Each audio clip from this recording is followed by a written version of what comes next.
اتهامات خطيرة تعرض لها مؤخرا حمزة الخلالي، نصب الاحتيال، شيكات بيتون رصيد وغيرها، فاضطر انه يخرج بهذا التوضيح. من نهار درت داك البروجي ما عمري ربحت درهم منه، واخا كانت الفلوس كحله يلاه كتشدها كتفرقها على الناس وكتبقى ديما في واحد الدوامه ديال الكريديات ديال الشيكات، مشاكل كبار، عاطي شيكات باش نكمل لي فورنيسور، بزاف الناس نصبوا عليا، انت طايح وكيزيد باغي ينصب عليك.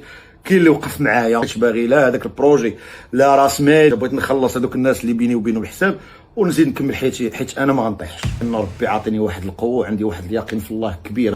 هرست راسي، كنت في واحد النيفو كبير وحق الله ما شفت نهار زوين. من نهار بديت داكشي، ماشي نهار بديت هذاك، من نهار دخلت لهذا البروجي ما شفت شي حاجه زوينه.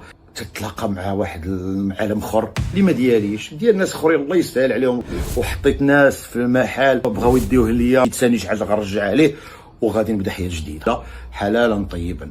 دخل عليك حرام لان غير يجيب لك حياتك.